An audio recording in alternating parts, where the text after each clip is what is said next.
Chapter 1. The edges of my exercise book were curled, and only a stub of pencil remained. I held it in my hand, writing and erasing on the paper, pretending not to hear the whispers from the kitchen. There was only a bowl of thin porridge on the stove, yet my brother's bottle was full. There's only one room inside, the child is getting bigger. It was Dad's voice, kept very low, as if afraid of disturbing something. What about the daughter? Mother's voice carried a hint of hesitation. What else can we do? Father's tone shot up then dropped. We've raised her 7 years and haven't made a penny off her, just taking up space. Look at Oldley next door, his son can already help out with the work, but after all what? Father cut her off, she's nothing but a burden. My hand trembled, the pencil tip snapped. Silence held in the kitchen for a few seconds. Then my mother's voice, very soft, so, tonight? Tonight, my father said, while it's dark. I looked down at my homework, the handwriting blurred into a smear. At 7 I didn't fully understand what they were saying, but I knew I wasn't in those words. My little brother started crying in the inner room. Mom hurried in to soothe him. Dad came out of the kitchen, glanced at me, his look like that given to something worn. Finish your homework and go to bed, he said. There are things tonight. I nodded, asking nothing. 89 That evening, Mom took my hand and we went out. Go buy something, she said. The night was cold, the wind slid into my ill-fitting old cotton coat like a cold hand tracing my back.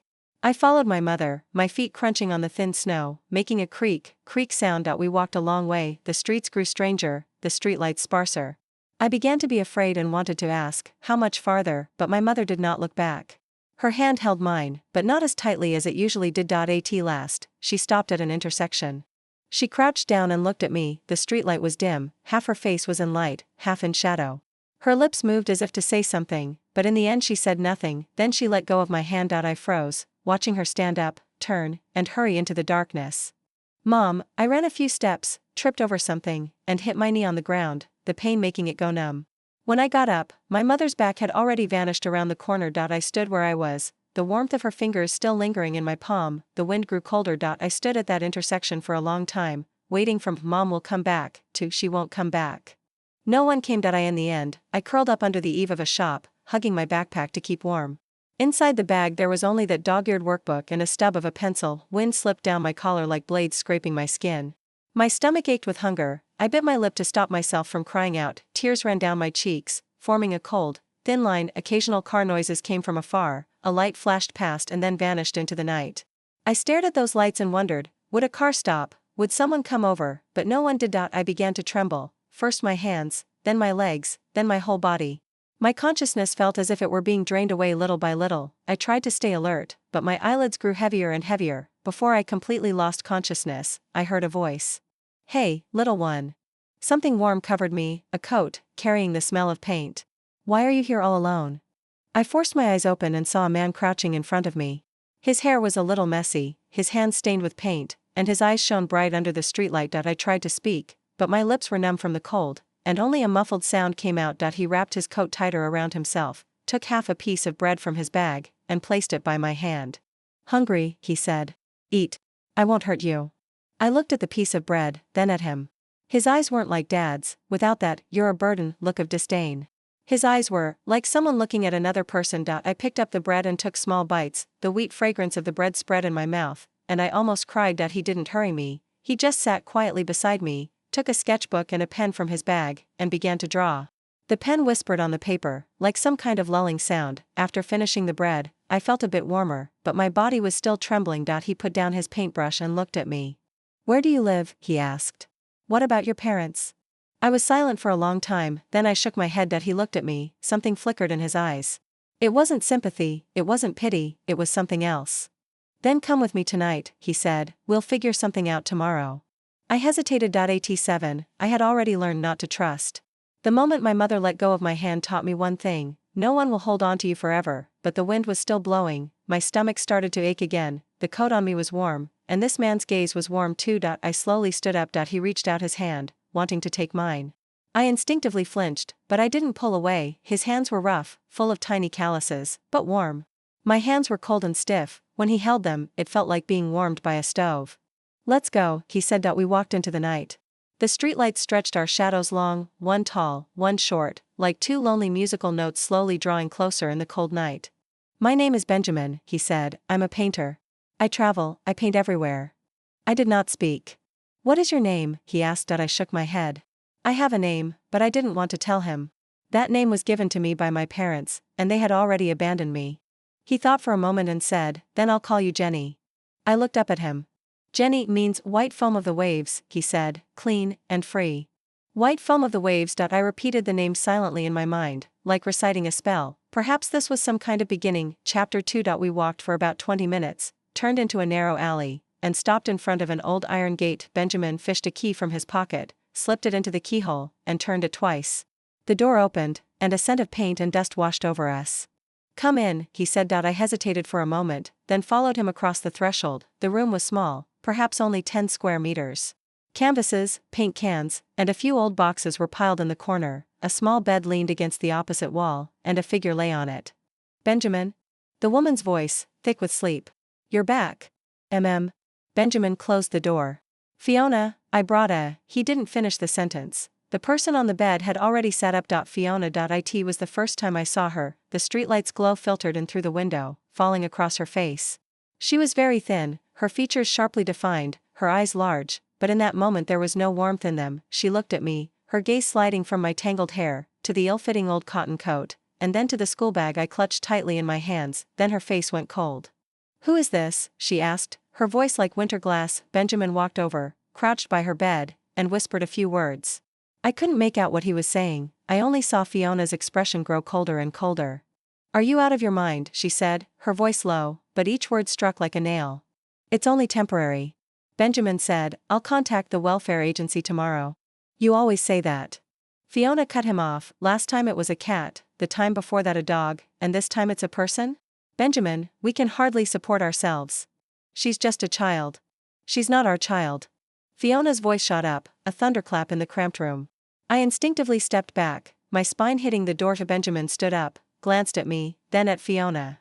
"Let her stay here tonight," he said, "we'll talk about it tomorrow." Fiona didn't answer. She turned away from us, lay back down on the bed, and pulled the blanket over her head. The room fell into silence. Benjamin sighed, went to the corner, rummaged through the pile of clutter and pulled out an old blanket, spreading it on the floor. "Tonight you sleep here," he told me, his voice very soft. "The floor bed isn't very comfortable, but it's okay." I said. This was the first sentence I spoke tonight. My voice was hoarse, like a rusty hinge. Benjamin looked at me and smiled. His smile was faint, but there were fine lines at the corners of his eyes, like paper bleached by the sun. "Sleep," he said, "tomorrow everything will be all right." I nodded and lay down on the floor mattress. The blanket was old but clean, carrying a faint smell of paint. I buried my face in it, breathed that scent, and suddenly felt somewhat reassured that it was strange. A few hours ago I was still curled up in a street corner, convinced I would freeze to death. Now I'm lying in a stranger's room, old blankets spread on the floor, unfinished canvases hanging on the walls. My life seems to have been sliced in two overnight. One half is the past, the home with a father and mother, a little brother, a bowl of thin porridge and a baby bottle. That home of burden and worthless mouth. The other half is the present, this cramped room, a man named Benjamin, and the woman beside him who is as cold as ice. I don't know which half is better, but I know I can't go back. The moment the door closed, the moment my mother let go of my hand, I couldn't go back. I closed my eyes and tried to fall asleep, but Fiona's words still echoed in my ears. "She's not our child." She was right. I am not their child. I am just a burden Benjamin picked up on a street corner, a nuisance, someone who doesn't know where she'll be sent tomorrow. Jenny. I opened my eyes. Benjamin sat by the pallet, moonlight pouring from behind him and casting his shadow over me. "What are you thinking about?" he asked. I shook my head. He was silent for a moment, then said, "Fiona isn't targeting you. She just isn't ready yet." "I know," I said. "You know?" I stared at the ceiling. "She doesn't like me." "It's fine." Benjamin didn't speak. After a long while, he reached out and touched my head, his hand very gentle, as if afraid of disturbing something. "Sleep now, Jenny," he said. "Tomorrow, everything will be fine." I closed my eyes. This time, I really fell asleep. There was no scene in the dream of my mother letting go of my hand, no sting of cold wind biting at my collar, no dim streetlight at the corner, only a pair of hands in the dream, rough but warm, holding mine, leading me into the night, and that name, Jenny. White foam of the waves, clean and free. The next morning I woke up very early. The floor mat was hard and I hadn't slept well, but at least I hadn't frozen awake. I sat up and saw that Benjamin was no longer in the room. Fiona was still asleep in bed, her back to the door. I got up on tiptoe, walked to the corner, and looked at the canvases and paint cans piled together. One canvas depicted a stretch of sea, the waves churning, white surf glinting in the sunlight. White surf. I stared at that painting for a long time. The door opened, and Benjamin came in, carrying a plastic bag. "You awake?" he asked. His voice kept very low. I nodded. He handed me the plastic bag. Inside were 2 steaming buns. "Eat," he said. "I'm going out for a bit, I'll be back at noon." "Where are you going?" "To get in touch with the welfare agency," he said. "See if they can find." "I don't want to go to a welfare agency." The word slipped out of my mouth and even I was startled. Benjamin looked at me, something flickering in his eyes. "Then where do you want to go?" he asked. I lowered my head, staring at the bun in my hand, and didn't answer. I didn't know where I wanted to go. I only knew I didn't want to go back to that street corner, didn't want to return to the home with a father and mother, and didn't want to be sent to a welfare institution full of strangers. I only wanted to stay. When I spoke those words, my voice was very small, so soft it was almost inaudible, but Benjamin heard. He was silent for a long time, so long that I began to regret having said those words. Then he crouched down and looked at me. "Jenny," he said, "do you know what it means to stay?" I shook my head. "It means you'll have to follow me everywhere, live in these rundown rooms, eat cheap buns, and you might not even be able to go to school," he said. "Are you sure?" I looked at him, at those eyes of his that shone so brightly under the street lamp. "Yes," I said. He smiled. It was the first time I saw him truly smile, not a faint smile, but one that spread from his eyes. "Okay," he said, "then you stay." He stood up and turned to look at Fiona on the bed. Fiona, who had woken up at some point, was sitting on the bed watching us. Her gaze was still cold, but there was something else mixed into that cold. "Are you sure?" she asked, her voice not as sharp as it had been the night before. "Sure," Benjamin said. Fiona looked at me for a long time, so long that I began to tremble. Then she turned over, lay back down, and faced away from us. "Do as you please," she said, her voice muffled under the quilt. "You never listened to me anyway." Benjamin didn't answer. He came back to my side and shoved the bun into my hand. "Eat," he said. "From today on, you're Jenny." I bit into the steamed bun, warm vapor unfurling in my mouth. Jenny. White froth, clean, and free. This is my new name, this is my rebirth. Chapter 3. The days after I stayed were not what I had imagined. I thought that if I tried hard enough, Fiona would accept me. I thought that if I were a little better, a little quieter, and did a little more, she would smile at me like Benjamin did, but I was wrong. On the 3rd morning I got up very early, wanting to help with something. The kitchen was small, bowls piled on the stove. I stood on a little stool, turned on the tap, and began to wash the dishes. The water was cold, prickling my hands red. But I washed as carefully as I could, rubbing each bowl 3 times. When I was washing the last dish, my hand slipped. Crack, the bowl hit the sink and split in 2. I froze. "What's going on?" Fiona's voice came from behind me. I turned and saw her standing in the doorway to the kitchen, hair uncombed, sleep and chill still in her eyes. She came over, glanced at the shards in the sink, then looked at me. "Don't touch my things," she said, her voice like something hauled out of an ice house. She crouched down and picked up the fragments one by one, quick and forceful. A shard of porcelain grazed her finger, leaving a shallow cut, but she didn't even frown. I stood where I was, my hand still raised in midair, afraid to move. "I'm sorry," I whispered. She ignored me, tossed the pieces into the trash can, and turned to walk back into the room. The sound of the door closing was soft, but in my ears it was like a thunderclap. I looked down at my hand. Earlier, while washing dishes, the shards had cut my finger, and a drop of blood was starting to well up. I put my finger in my mouth and tasted the iron. After that day, I was more careful. I stopped touching Fiona's things. I stopped speaking to her first. I tried not to make any sound when I walked, only picked the food in front of me when I ate, and kept my breathing as quiet as possible when I slept. I tried to be like a shadow, taking up as little space as possible, but Fiona still doesn't look at me. Sometimes Benjamin goes out to sell paintings and it's just the 2 of us in the room. I sit in the corner doing homework, she lies on the bed reading, or she tidies Benjamin's art supplies. Once, I saw her sorting the brushes. Her movements were light, slow, meticulous. She wiped each brush clean with a cloth, sorted them by color, and laid them neatly into the box. Her fingers were long and pale. When they moved over the brushes, it was as if she were caressing something precious. I watched her and suddenly realized something. Fiona wasn't cold to everyone, she was just cold to me. To Benjamin, to the paintbrushes, to those colors, she had a kind of gentleness I had never seen before. Only that kind of gentleness was not for me. "What are you looking at?" She suddenly looked up, her gaze meeting mine. I was startled and quickly lowered my head, pretending to be doing my homework. "It's nothing," I said. She glanced at me, said nothing further, and went on arranging her brushes, but I felt it. Her gaze lingered on me for a few seconds, like a cold knife tracing across my spine. A few days passed. That night, when Benjamin came back, he was carrying a bag of steamed buns. Jenny, he handed me the buns, they're hot, eat quickly. I took them, the buns were still steaming, and a film of grease had seeped through the paper bag. Thank you, I said. Fiona sat on the bed, glanced at the steamed bun, then glanced at Benjamin. You seem awfully sympathetic to her, she said in a cold tone. Benjamin paused, then said, she's a child, Fiona. She is not our child. Fiona suddenly stood up, her voice rising.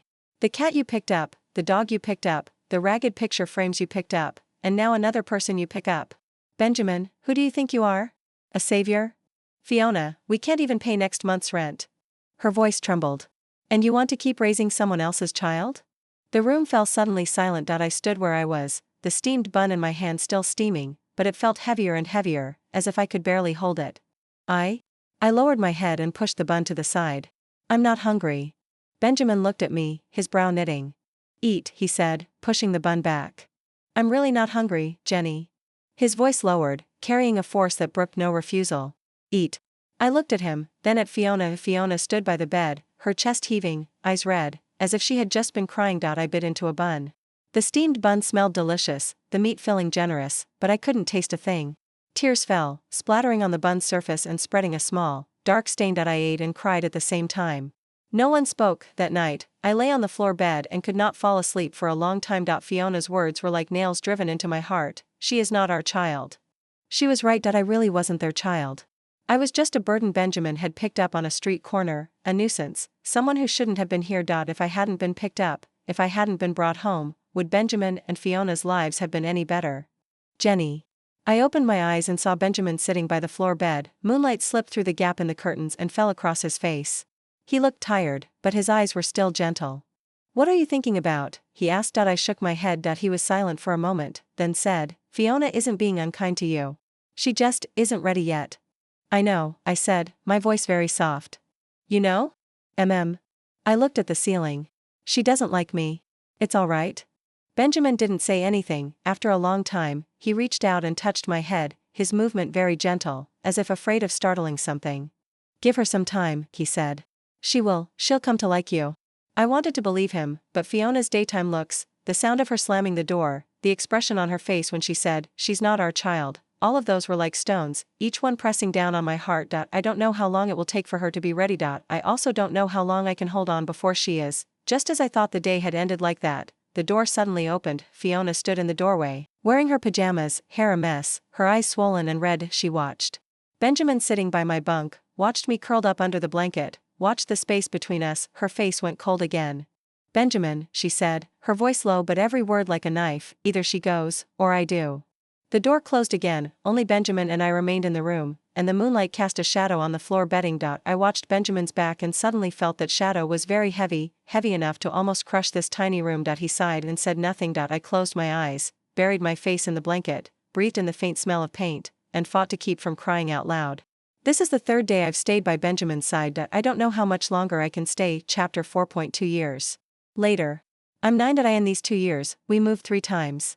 From that cramped rental, to a town by the sea, and then to a small city at the foot of a mountain. And Benjamin said that painters need different landscapes. I learned to follow him, to stuff everything into that old backpack, to find a corner of my own in every new place. Fiona remained the same. She didn't talk to me much, but she was no longer as tense as at the beginning. There was an invisible pane of glass between us, she on that side, me on this one. Benjamin said that was already very good. In spring, Benjamin took me to the park to paint. Sunlight filtered through the gaps in the leaves and fell onto his canvas. He was painting a lake, ducks swam across its surface, and ripples spread outward in circles. I sat beside him and watched his hand move across the canvas. His fingers were long. When he held a brush it was like holding a magic wand, one gentle flick and the colors came to life.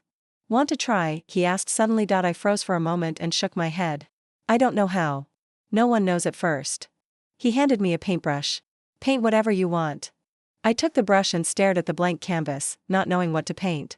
Paint what's in your heart, Benjamin said. There's no good or bad in painting, only whether it's true.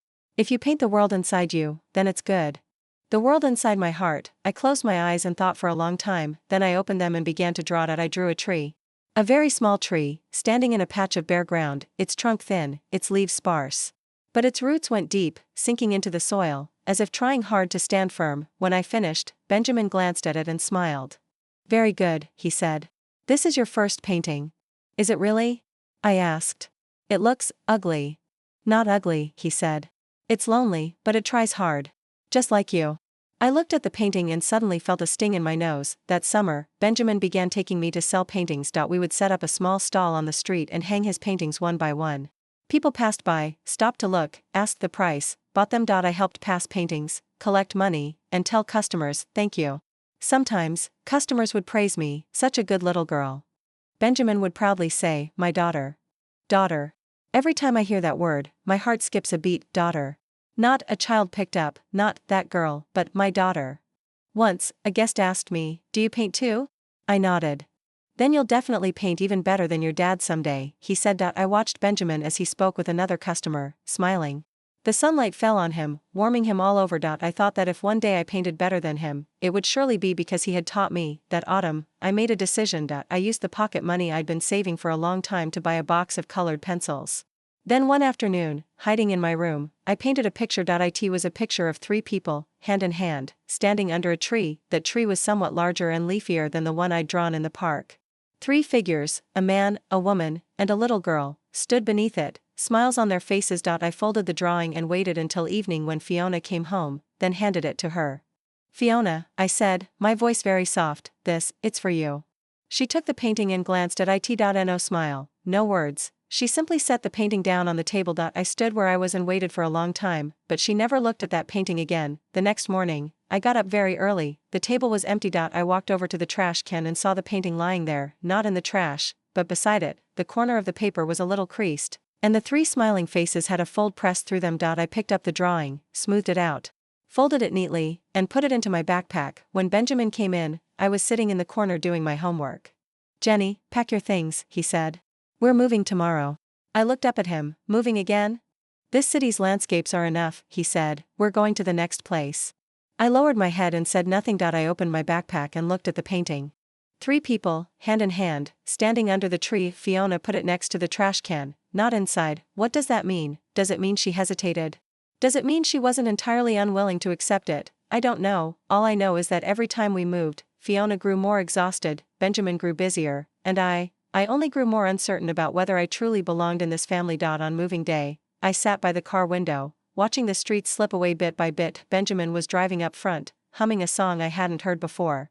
Fiona sat in the passenger seat with her eyes closed. I didn't know what she was thinking. I touched the painting inside my school bag. I in the next town. Will Fiona like me? I don't know, but I knew that wherever I went, I would take that painting with me. It was my home.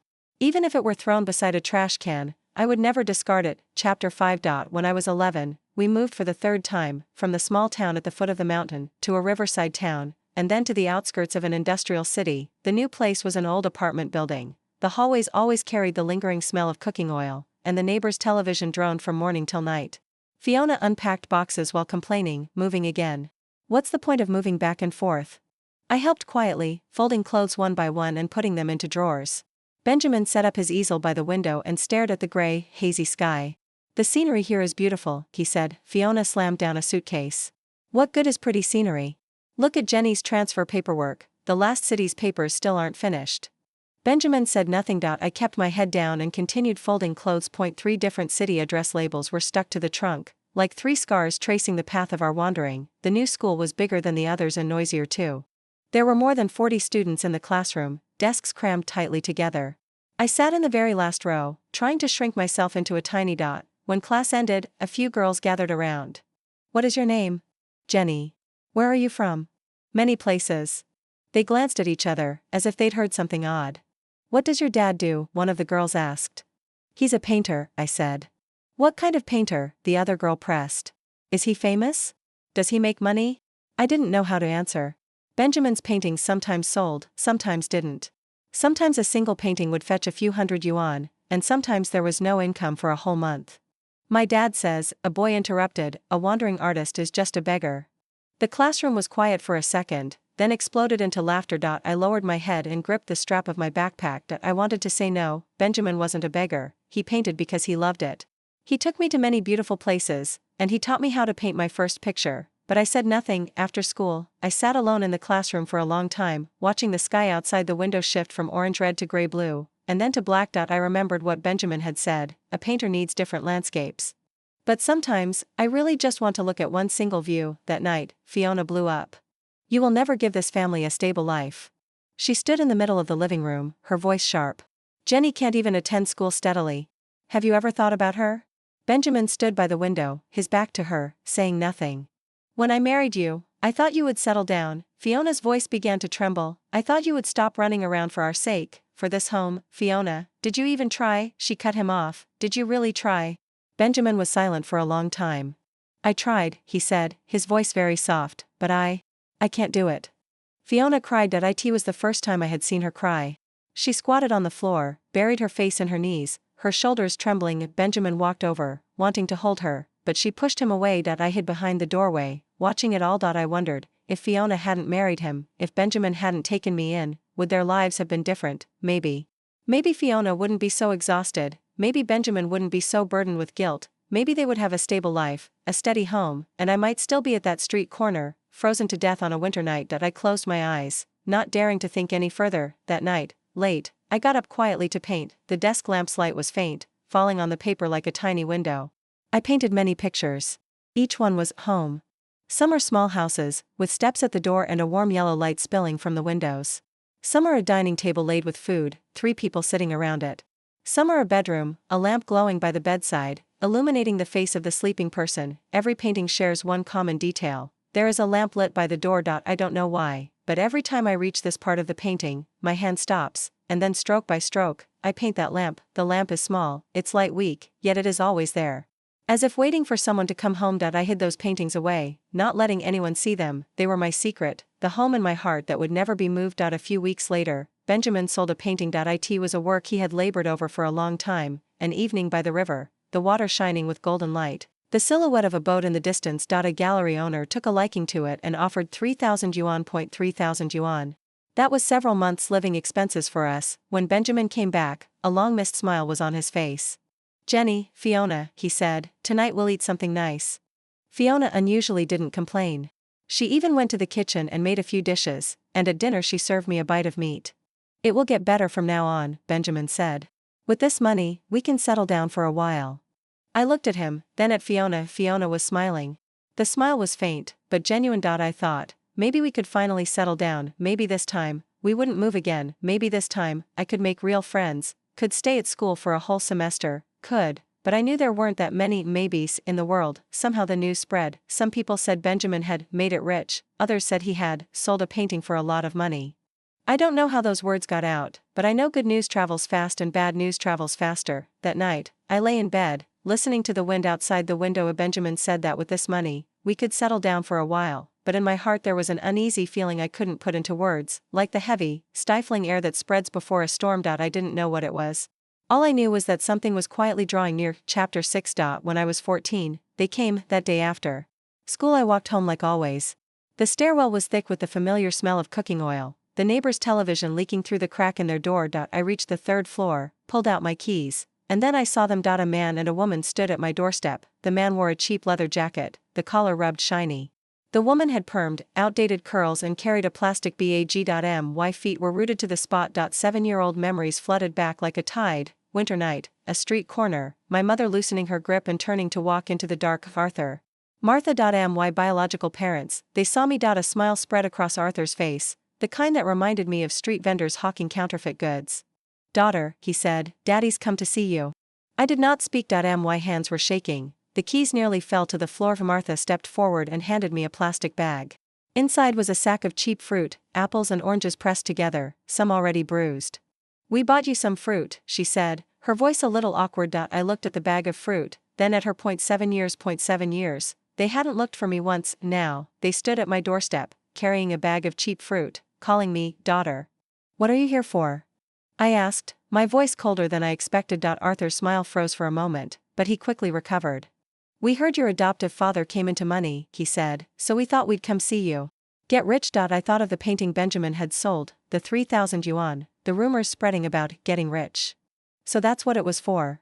Come in, I said, opening the door. I had to let them in. Because I knew that if I didn't, they would make a scene in the hallway, the neighbors would hear, and Benjamin's reputation would. I didn't want to cause anyone any more trouble. By the time Benjamin returned, Arthur and Martha had already been sitting on the couch for half an hour. Fiona was still at work, it was just them and me in the room. I sat in the corner, like when I was a child, trying as much as possible not to take up space. The door opened, and Benjamin came in. Seeing the two people in the living room, his steps faltered. "Who are you?" he asked. "I'm Jenny's father." Arthur stood up, her biological father. Benjamin's face darkened. "Get out," he said. "Don't be so hasty." Arthur smiled. "We've raised her for 7 years, you owe us some child support, don't you?" "Child support?" Benjamin's voice was cold as ice. "You left her abandoned on the street." "She's my daughter." Arthur's voice suddenly shot up. "I have a birth certificate. I can sue you for child abduction." "Kidnapping a child?" Benjamin sneered. "You left her on the street in sub-zero temperatures to fend for herself, and now you come to me talking about kidnapping? So what?" Arthur stood up. "Legally, she's still my daughter. Who are you to say otherwise? Some vagrant, a beggar of a painter?" I curled up in a corner, trembling all over. Arthur's voice hit the walls like a hammer, each word drilling into my ears. "That's my daughter. Don't expect a moment's peace unless you pay up. You picked up my daughter and raised her all these years, it's time you paid what you owe, isn't it?" I covered my ears, but his voice still seeped through. My fist clenched, my nails digging into my palm, painful, but I couldn't feel it. "Benjamin didn't give any money," Arthur cursed as he walked away, and before he left he spat out, "This isn't over. I'll make you regret this." Martha followed him, and as she reached the door she looked back once, her lips moved as if she wanted to say something, but in the end she said nothing. The door closed. Only Benjamin and I remained in the room. After a long silence, Benjamin came over and crouched in front of me. "Jenny," he said, "don't be afraid. I'm here." I looked at him, at the weariness and the ache in his eyes. "Will they take me away?" I asked, my voice very small, just like when I was 7. Benjamin was silent for a second. That single second of silence frightened me more than any answer. That night, after Fiona came back, Benjamin told her what had happened. After listening, Fiona's face turned very ugly. "I told you," she said, her voice cold, "I picked up trouble. Fiona, you should never have taken her in." She cut him off. "Now look, they've come looking for her." "Fiona." Benjamin's voice dropped. "She's my daughter." "Not legally."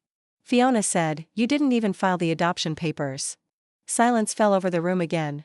I hid in my room, listening to their argument outside, my tears falling silently. "I am trouble.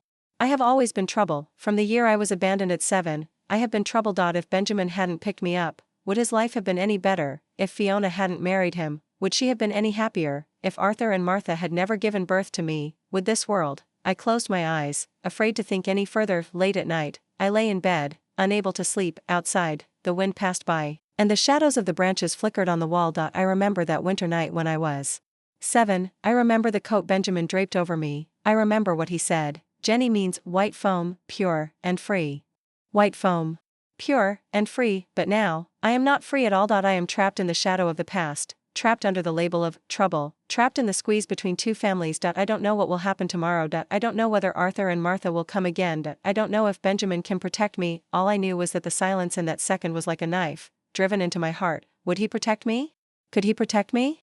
I didn't know it. Chapter 7. When I was 15, things got worse. Arthur and Martha did not give up, they began causing scenes wherever Benjamin sold his paintings. At the gallery entrance, at the street market, whenever Benjamin set up a stall, they would show up.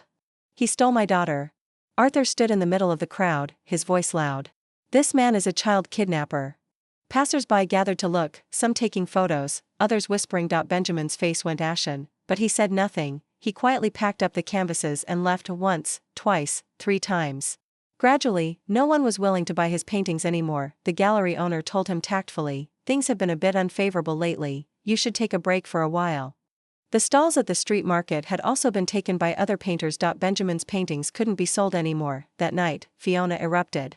"You should never have brought this trouble home." She stood in the middle of the living room, her voice sharp. "Look at it now, paintings won't sell, your reputation's ruined.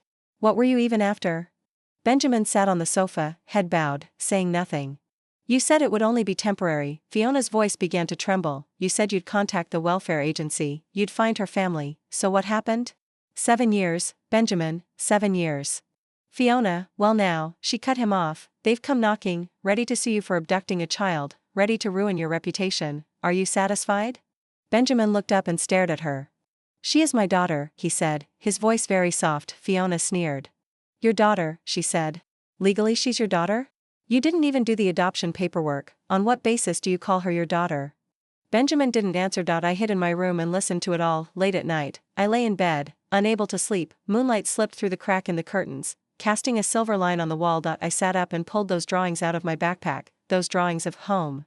Each one had the light by the doorway. I looked at the drawings and suddenly felt the irony. I've painted so many homes, but I never truly belonged to any of them. I am the abandoned child, the trouble someone picked up, the one who ruins other people's lives. Jenny.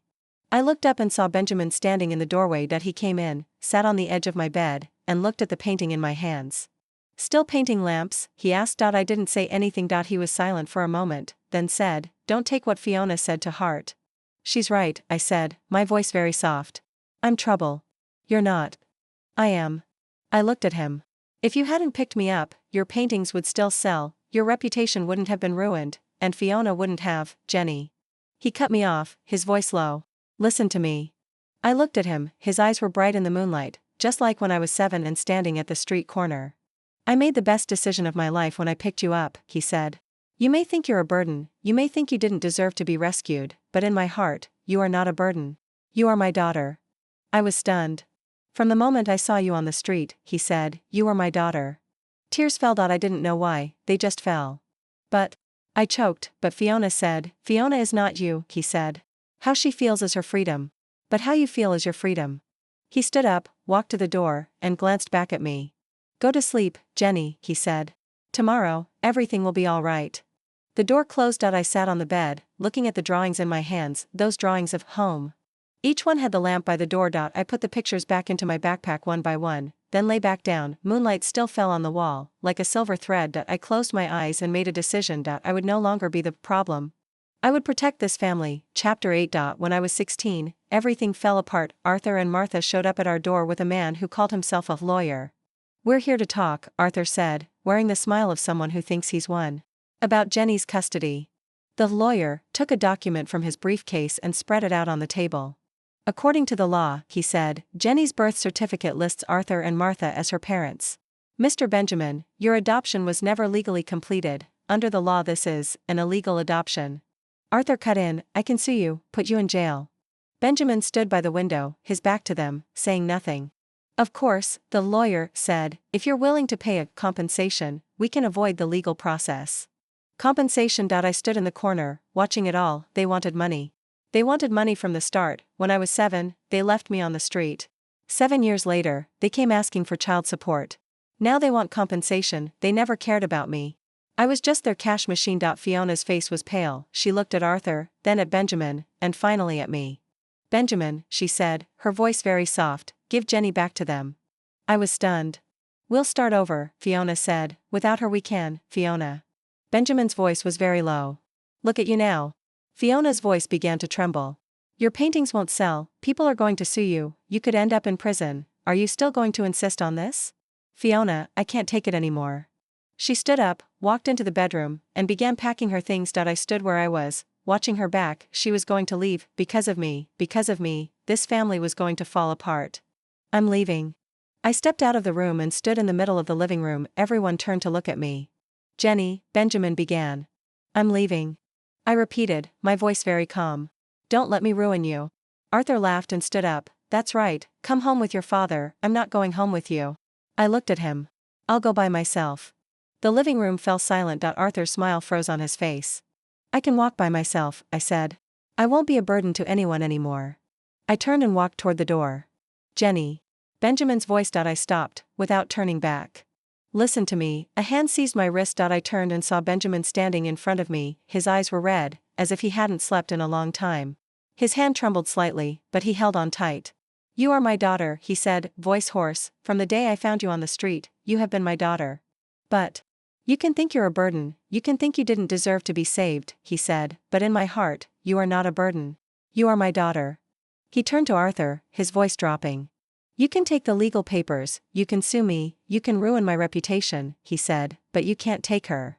Arthur's face changed. "She is my daughter," Benjamin said, "she has been my daughter since she was 7. Tears came.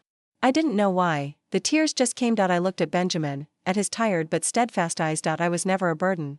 I was his daughter. Arthur stomped off cursing. the lawyer, trailing behind him, and Martha followed at the rear with her head down. When the door shut, I heard Arthur's cruel words, "This isn't over." But I didn't care anymore. I turned my head and saw Fiona standing in the bedroom doorway. She was holding a suitcase, but her feet didn't move. She looked at me, then at Benjamin, and finally down at the floor. "Fiona." Benjamin spoke. She said nothing. She remained silent for a long time, then she set down the suitcase, turned and walked into the bedroom, and closed the door. The sound of the door closing was very soft, but in my heart, that voice was like a thunderclap. She did not leave. That night, I lay in bed, unable to sleep. I thought of what Benjamin had said. "You are my daughter." From the year I turned 7, I was his daughter. I was never a burden. I should never have been abandoned. I closed my eyes, and tears fell, but this time, they were not tears of grievance. They were tears of relief. I was no longer that 7-year-old girl who had been left on a street corner. I am Jenny. Benjamin's daughter. I have a name, I have a home, I have someone who loves me. Arthur and Martha can come to make a scene, they can threaten, they can ruin Benjamin's reputation, but they cannot take me away, because I am Benjamin's daughter. I have been since I was 7. Chapter 9. When I was 17, I made the most important decision of my life. I was going to fight back. That morning I went out alone, took an hour-long bus ride, and arrived at the place where Arthur and Martha lived. It was an old, run-down housing complex. The stairwell was thick with the smell of mildew. I stood at the door, took a deep breath, and knocked. The door opened, and Arthur stood there in the doorway, wearing that cheap leather jacket, a cigarette clamped between his lips. He saw me, froze for a moment, then smiled. "Daughter," he said, "have you come to your senses?" "I'm here to tell you," I said, my voice steadier than I had expected, "to stop harassing my family." Arthur's smile stiffened for a moment, then twisted into derision. "Your family," he sneered. "A scavenger of a painter, and a woman who didn't want you." He exhaled a puff of smoke. The cloud hit my face and stung my eyes. "You're nothing but an abandoned child," he said. "Who do you think you are?" I looked at him, at the same face from when I was 7, greedy, selfish, indifferent. "You are the ones unfit to be parents," I said, my voice soft but each word clear. "A man who leaves his child on the street has no right to call himself a father." Arthur's expression changed. He raised his hand, intending to hit me. I didn't dodge. "Hit me, then," I said, looking straight into his eyes. "If you hit me you can go ahead and call the police." His hand froze in midair. Martha came out of the room and grabbed his sleeve. "Don't make a scene," she whispered. Arthur's hand slowly lowered. "Get out," he said, his voice deep, "get out." I didn't move. "I'm telling you," I repeated, "stop harassing my family. If you come again, I'll call the police. I have evidence." Arthur sneered. "What evidence?" "Every time you came to the door, the dates, the places, the words you said," I said, "I remember them all." I turned and walked toward the stairwell. "Jenny." Martha's voice. I stopped, without looking back. She said, her voice very soft, "I'm sorry." I was silent for a moment. Then I kept walking, without looking back. When I got home, I went into my room and took that sketchbook out of my backpack. It was the sketchbook I had drawn in for many years. Every page was a picture, and beside each picture were dense lines of text, time, place, people, the things that were said. The first time Arthur came by, he carried cheap fruit and said, "We've raised her for 7 years, you ought to give us some child support." Arthur and Martha made a scene at the gallery, shouting in public, "He stole my daughter," and Benjamin's face turned ashen. Arthur came with a lawyer, threatening illegal adoption and demanding compensation. Every time. I remember. I handed the sketchbook to Benjamin. "This is evidence," I said, "next time they come, I'll call the police." Benjamin took the sketchbook and flipped through it page by page. His hand was trembling slightly. "When did you?" he began, his voice a little hoarse. "When did you start remembering?" "From the first time they came to the door," I said. He looked at me, for a long time. "When did you get so strong?" he asked, his voice containing both pain and pride. "I learned it from you," I said. "A brush can paint the world you want, and it can also paint the truth." He laughed. It was a smile I hadn't seen in a long time. That night, I was pouring water in the kitchen when Fiona came in. There had been a stretch of time when we hadn't spoken alone. She stood at the sink, washing a cup. After a long silence, I spoke. "Fiona," I said, "thank you for letting me stay here." Her hand paused. "But I will not apologize for your indifference anymore," I said, my voice very calm. "I have done nothing wrong." She didn't say anything. Silence spread through the kitchen like an invisible fog. Then she turned and looked at me. There was something in her eyes I had never seen before, not warmth, but at least no longer pure cold. "I know," she said, her voice very soft. Then she picked up the cup and walked out of the kitchen. The sound of the door closing was very quiet, but in my heart, that sound was like a window being pushed open. That night, I lay in bed, staring at the ceiling. Arthur and Martha had withdrawn for the time being, but I knew they would come again. Arthur had said, "This isn't over." He wouldn't give up easily. I needed a real weapon, not a sketchbook, not evidence, not a threat, a weapon that could truly protect me, protect Benjamin, protect this home. I closed my eyes and thought about tomorrow. Tomorrow, I will go see a lawyer. Tomorrow, I will finalize the adoption papers. Tomorrow, I will make sure Arthur and Martha never have a reason to harass us again. Chapter 10. On my 18th birthday, the sunlight was beautiful. I stood by the window, watching the sky outside. 11 years had passed like a long dream, from that winter night when I was 7, to today, from the chill on the street corner, to this room that smelled of paint, from burden and loser, to Jenny and my daughter. I closed my eyes and took a deep breath. The doorbell rang. Arthur and Martha stood at the doorway. A triumphant smile spread across Arthur's face, the kind that reminded me of the way they looked the first time they came to our door. "My daughter," he said, "you are an adult now." I said nothing. "The law states," he went on, "that adult children have a duty to support their parents." He reached out his hand, as if collecting a debt. "You owe child support." I looked at him, looked for a long time, then I took a document out of my bag. "This is the legal adoption certificate," I said, spreading the paper out. "I have officially become Benjamin's legal adopted daughter." Arthur's smile froze on his face.